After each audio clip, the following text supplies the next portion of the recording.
어드벤처 스토리 채널에 오신 것을 환영합니다. 오늘은 여러분 보조 보일러 고급 과정에 대해 함께 달려볼 거예요. 우리는 시작해서 보일러와 관련된 모든 측면을 살펴볼 것입니다. 이 과정을 마치면 여러분은 보조 보일러를 고급 모드로 다룰 수 있게 되고 시스템이 어떻게 작동하는지 그리고 문제나 오작동을 방지하기 위해 어떤 주의사항을 지켜야 하는지 더 잘 이해하게 될 것입니다. 마지막에는 여러분이 명확하게 이해하게 되고 모든 문제를 효과적으로 해결할 수 있으며 장비의 수명은 문제없이 정상적인 운전을 방해하지 않으면서 최대한으로 극대화할 수 있을 것입니다. 여기 와주셔서 감사하고 빠르게 시작해 봅시다. 앞으로 많은 정보가 기다리고 있으니까요. 지난 몇 달 동안 제가 모아온 모든 자료를 여러분이 즐기시길 바라며 이제 오늘이 바로 그 내용을 함께 살펴볼 날입니다. 그럼 시작해 봅시다. 그리고 우리 강의가 어떻게 구성될지 살펴보겠습니다. 먼저 오른쪽에는 운전 중인 보일러의 멋진 이미지가 있습니다. 모든 것이 좋습니다. 모든 것이 순조롭고 잘 작동하는 것처럼 보입니다. 그래서 첫날부터 우리는 선박 부품 시스템을 살펴볼 것입니다. 시스템이 어떻게 작동하는지, 어떻게 조정할 수 있는지, 문제를 어떻게 바로잡을 수 있는지, 그리고 제가 직접 겪었던 일들도 함께 알아볼 것입니다. 튜브가 어떻게 수리되는지도 살펴보겠습니다. 보일러의 작동 순서도 알아볼 것입니다. 급수 필터 탱크와 성능 곡선도 살펴보겠습니다. 둘째 날에는 급수 펌프, IGS, 해수 시스템 자체, 그리고 블로우다운 절차에 대해 더 깊이 다룰 예정입니다. 셋째 날에는 점화, 보일러 손상, 사고 사례, 그리고 수위로 조정에 대해 이야기하겠습니다. 넷째 날에는 마스터 리셋, MGO 잠금, 그리고 교정에 대해 다룹니다. 그리고 부식 문제에 대해서도 다뤄보겠습니다. 다섯째 날에는 중요한 포인트, 유니섭, 버너, 차이점, 시스템 다이어그램의 약점, 그리고 보일러 운전에 대해 다룰 예정입니다. 저는 에일버룩 보일러와 미쓰비시 보일러 모두를 운전해본 경험이 있다는 점을 여러분과 공유하고 싶습니다. 두 보일러 모두의 장단점을 파악해왔습니다. 하지만 장비를 잘 아는 것이 가장 중요합니다. 어디가 약점이고 어디가 장점인지 아는 것이죠. 운전자는 이를 알아야 자신의 장비가 어떤 성능을 가지고 있는지 파악할 수 있습니다. 다음으로 넘어가겠습니다. 시작해 봅시다. 시스템에 대한 일반적인 설명부터 보겠습니다. 어떤 것들이 있고 보일러에 어떤 부품과 장비가 설치되어 있는지 그리고 그 모든 장비를 하나씩 살펴보겠습니다. 자, 보시죠. 가장 먼저 그리고 가장 중요한 부분은 보일러 시스템의 안전입니다. 이것 없이는 시스템을 안전하게 운전할 수 없고 오직 운전자만을 믿을 수도 없습니다. 그래서 운전자가 혹시라도 어떤 중요한 상황을 놓치거나 또는 또 다른 예상치 못한 중요한 일이 갑작스럽게 발생할 경우를 충분히 대비해 우리를 안전하게 지켜줄 몇 가지 필수적인 추가 장치들이 현재 존재하고 있습니다. 이제 이 부분들을 하나씩 살펴보면서 얼마나 중요한지 알아보겠습니다. 무엇보다도 보일러를 다룰 때는 압력 작업 허가서를 작성해야 합니다. 우리가 무엇을 하든 보일러의 압력이 가해져 있는지 아닌지 반드시 확인해야 합니다. 이것이 바로 압력 작업 허가서가 우리에게 제공하는 것입니다. 체크리스트가 있고 그 체크리스트를 따라가면서 모든 단계를 점검하게 됩니다. 그리고 마지막에 압력과 관련된 모든 문제와 위험을 확인한 후에는 안전하게 작업을 할 수 있습니다. 하지만 항상 그런 것은 아니며 그래서 우리가 이 체크리스트를 제대로 이행해야 합니다. 모든 체크리스트가 잠재적인 위험을 모두 식별할 수 있는 것은 아니라고 말씀드리고 싶습니다. 왜냐하면 체크리스트 자체도 이상적인 조건을 기준으로 설계되었기 때문입니다. 하지만 앞으로 그 부분을 살펴보겠습니다. MOC, 내부입니다. 오늘은 원유와 원유 세척에 관련된 책 한 권과 온라인 강좌도 함께 소개해드리겠습니다.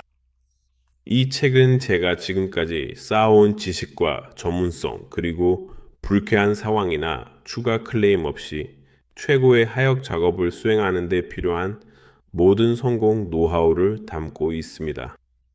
이 책은 선박에 탑승해서 일할 때 여러분의 업무를 훨씬 더 쉽게 만들어줍니다. 제가 만든 교육 자료를 진심으로 믿는 이유는 모든 내용이 검증되었고 그 방법론이 실제로 테스트되었기 때문입니다. 그리고 이 책을 처음 펼치는 순간부터 바로 실질적인 가치를 느끼실 수 있습니다.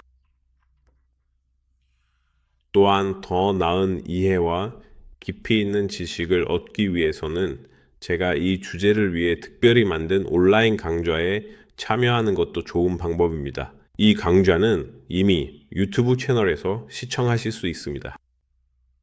책은 아마존에서 쉽게 구매하실 수 있으며 이 영상 아래에 남겨둘 링크를 통해 바로 접근하실 수 있습니다.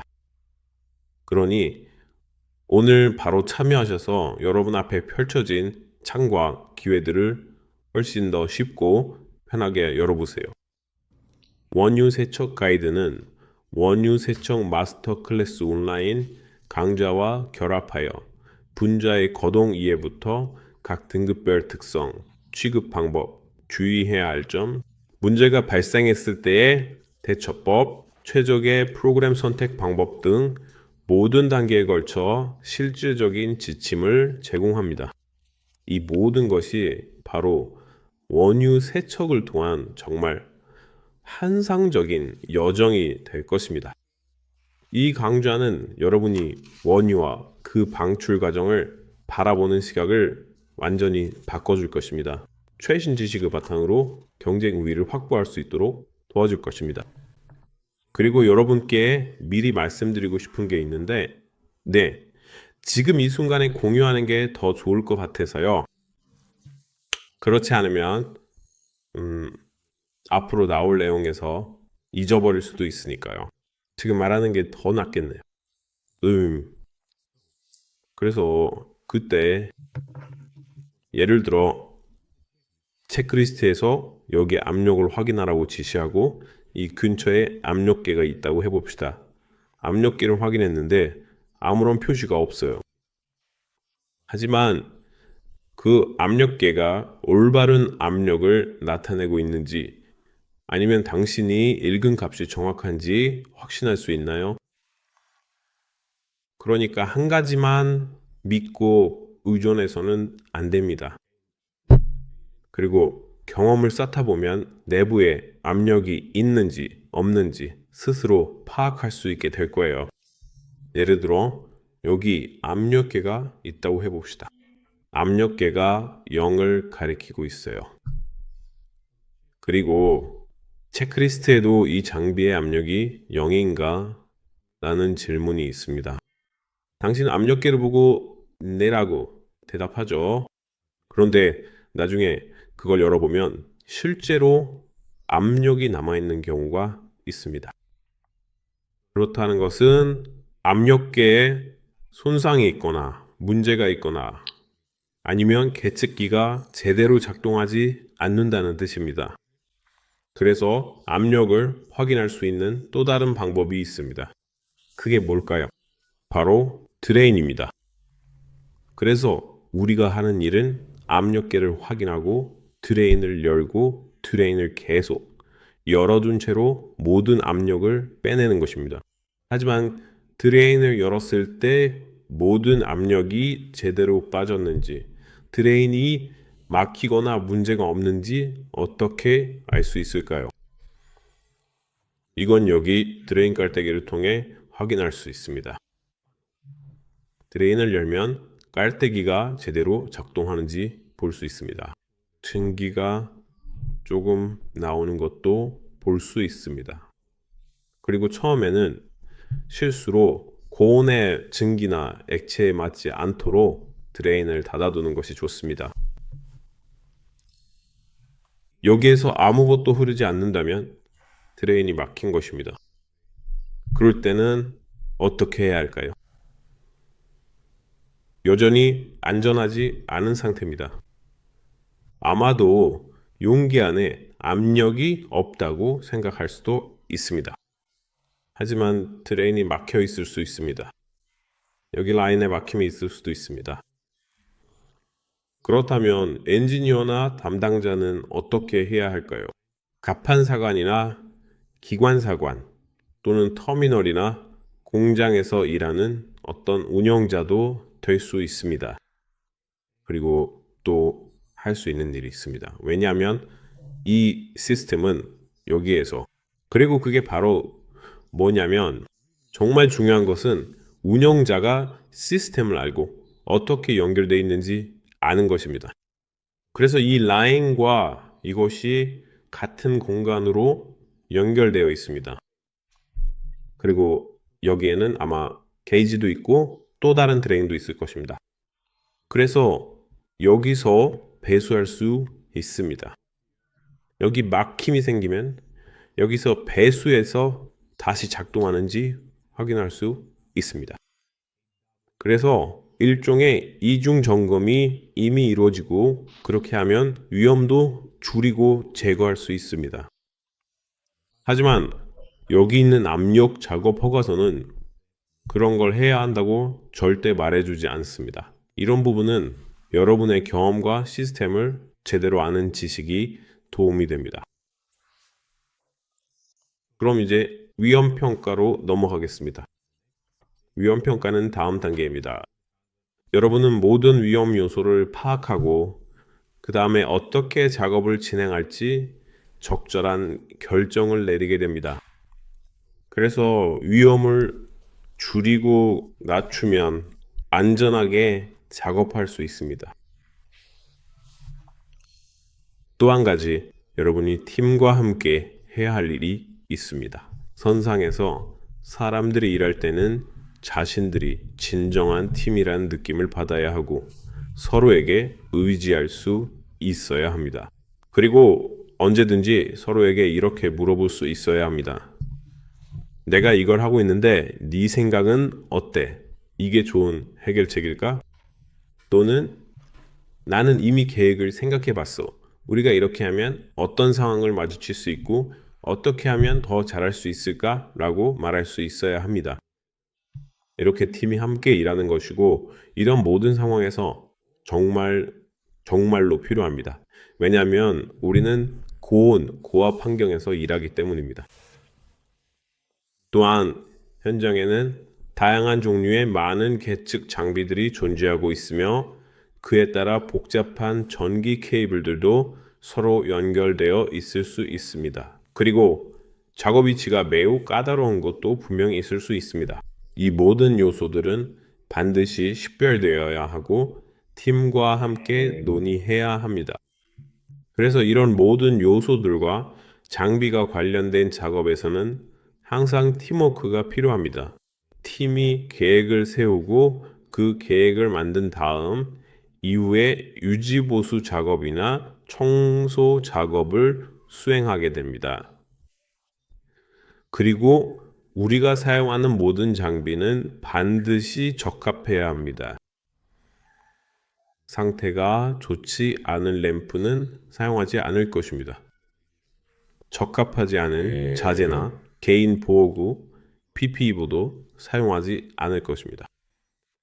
그래서 우리는 항상 모든 분야에서 개선점을 찾고 또 찾습니다. 이것이 전반적인 안전 수준을 충분히 높여주기 때문에 여러분도 자신의 안전이 보장되고 동료들이 항상 곁에서 지원해 준다는 것을 알기에 이를 즐길 수 있습니다. 청소나 정비, 점검을 할 때는 압력을 반드시 0으로 낮추세요. 그리고 항상 누군가가 대신 점검해 줬다고만 믿지 마세요. 여러분도 직접 점검을 하고 모든 일을 시작하기 전에 이중으로 확인해야 합니다. 그 다음 단계는 무엇일까요?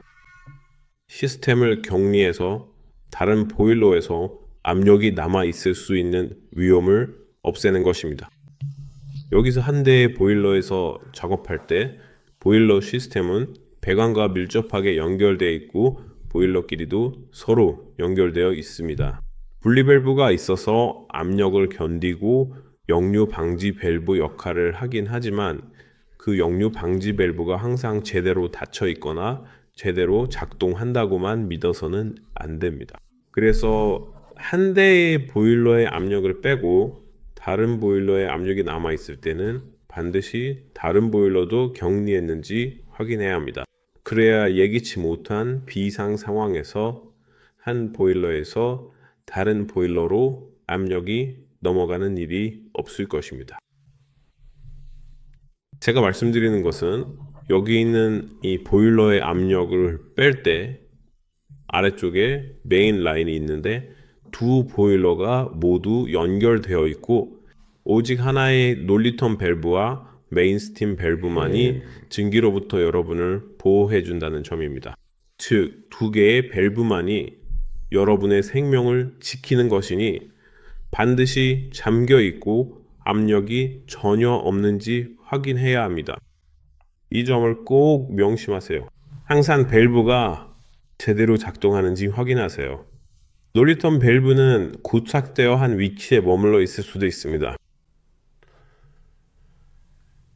또한 이 밸브들은 드라이도크 기간에 반드시 점검해서 제대로 작동하는지 확인해야 합니다.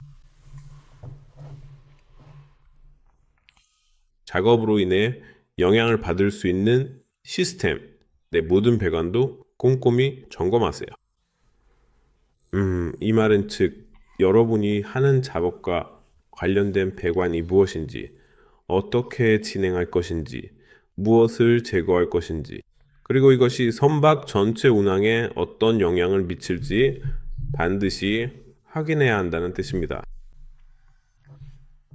그리고 보일러를 다룰 때는 고온에 대해 이야기하는 것이고 보일러의 압력을 빼더라도 한두 시간 후에도 재질과 금속 배관에는 여전히 온도와 열이 남아 있습니다. 그러니 보일러가 충분히 식을 때까지 기다리세요. 보일러를 하루 이틀 정도 식힌 다음에 점검을 진행하고 배수 밸브를 조금씩 열어서 확인하고 모든 것을 격리하세요. 상단에 있는 벤트 밸브를 열고 모든 압력이 빠지고 충분히 식었는지 확인하세요. 이 보일러들은 엄청난 열이 축적되어 있고 내부에 열 평형이 이루어져 있습니다. 이 장비에는 수천 킬로줄의 에너지가 저장되어 있다고 볼 수 있습니다. 이건 작은 장비가 아닙니다. 정말 큽니다. 시간당 0kg의 증기를 생산하니 엄청난 양의 물과 증기에 대해 이야기하는 것입니다. 항상 보일러에 들어가기 전에 내부 대기 상태를 측정해야 하며 그곳에 들어가는 사람들도 반드시 휴대용 모니터를 가지고 내부 대기를 지속적으로 감시해야 합니다. 항상 측정을 하고 밀폐 공간 출입 허가서를 반드시 작성해야 합니다. 왜냐하면 보일러 내부에서는 연료나 연료 주입으로 인해 특이한 대기가 생성될 수 있기 때문입니다. 그리고 만약 버너가 제대로 작동하지 않는다면 연료가 아래로 떨어질 수 있고 이 연료나 디젤이 대기 중에 추가적인 위험을 만들어 폭발성 대기를 형성할 수 있습니다. 이는 매우 위험한 상황을 초래할 수 있으며 잠재적으로 심각한 결과를 야기할 수 있습니다. 보일러 안팎에는 뜨거운 표면이 많은 이 항상 조심해야 하며 대피 계획을 반드시 세우고 한 사람에게만 정보를 전달해야 합니다. 항상 한 사람이 외부에서 내부에 있는 사람을 감시해야 합니다.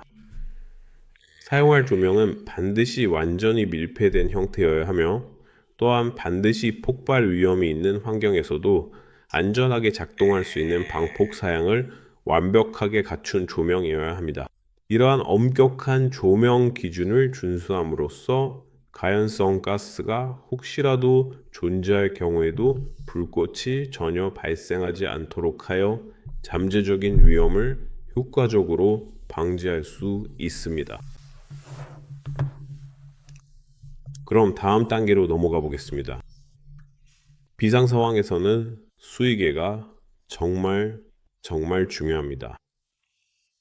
그래서 만약 보일러의 수위 측정 시스템에 문제가 생기면 그리고 측정 시스템에 공기가 유입되어 보일러의 정확한 수위를 확인할 수 없게 되면 적절하지 않은 수위값을 얻게 됩니다. 그럴 때 우리가 하는 일은 바로 현장에서 보일러의 수위 표시기를 직접 확인해서 그곳에서 수위를 확인하는 것입니다. 그래서 수위계가 항상 좋은 상태를 유지하는 것이 정말 중요합니다. 그래야 보일러의 정확한 수위를 파악할 수 있고 비상 상황에서도 보일러 수위를 정확히 알 수 있습니다.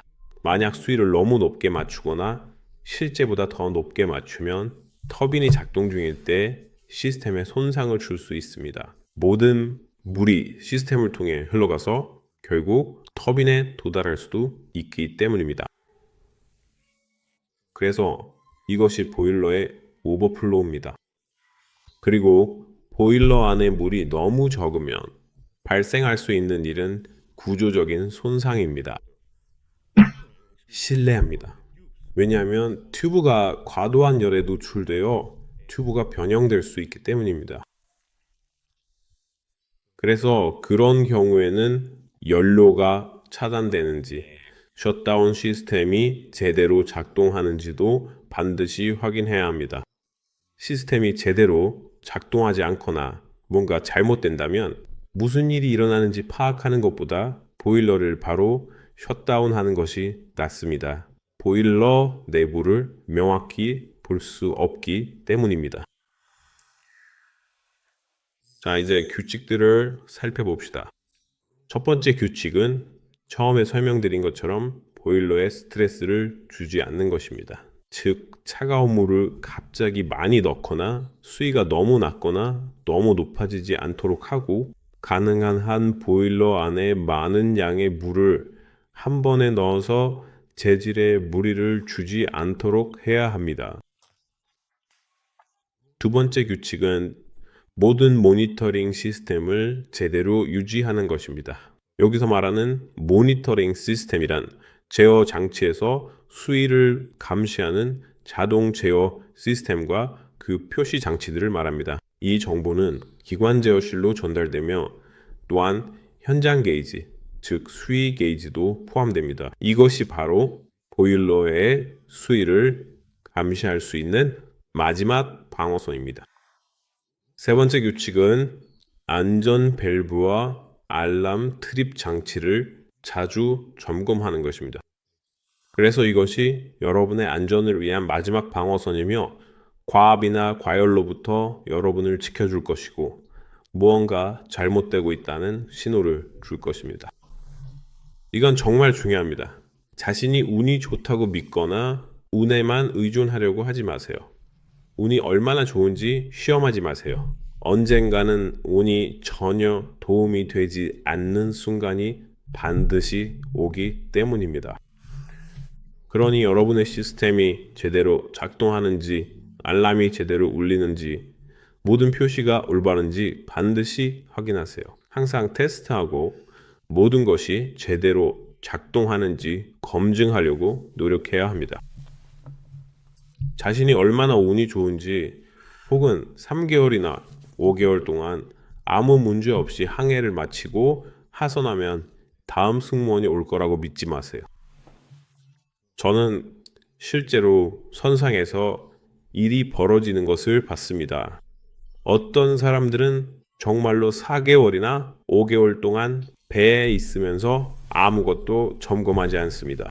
그리고 다음 승무원이 와서 교대할 때 많은 문제와 손상이 발생하고 어떤 것들은 제대로 작동하지 않게 됩니다. 이런 행동은 정말 비전문적입니다. 제가 항상 강조하는 첫 번째로 중요한 점은 이런 작업과 장비에 관여하는 사람들은 반드시 모든 사항을 기록하고 동료들에게 설명해야 한다는 것입니다. 그래서 인수인계를 할 때 정확하게 어떤 문제가 있는지, 우리가 직면해야 할 점이 무엇인지, 개선해야 할 점이 무엇인지 분명히 말해야 합니다. 그리고 정말로 만약 무언가를 고치지 못했다면 아무 문제가 없더라도 다음 근무조에게 이 문제가 있고 해결이 필요하다고 반드시 알려야 합니다. 이 점에 주의를 기울이세요. 왜냐하면 이 문제가 진행 중이라는 것을 인지하고 우리가 어떻게 해결할 것인지 알고 있어야 하기 때문입니다. 또는 반드시 고쳐야 할 필요가 있습니다. 그리고 항상 기억하세요. 여러분은 팀으로 일하고 있다는 것을요. 자, 이제 다른 재료로 넘어가 보겠습니다. 블로우다운, 바텀 블로우다운, 그리고 스컴 블로우다운을 실시하세요. 바텀 블로우다운과 탑 블로우다운이 있습니다. 그래서 각각의 블로우다운은 그에 따른 효과가 있습니다. 즉, 스컴 블로우다운은 위쪽에서 실시하며 표면의 불순물을 제거하고 바텀 블로우다운은 무거운 침전물과 진흙을 제거합니다. 이것이 우리가 그 작업을 하는 이유입니다. 탑 블로우다운, 즉 스컴 블로우다운은 보일러가 가동 중일 때 실시합니다.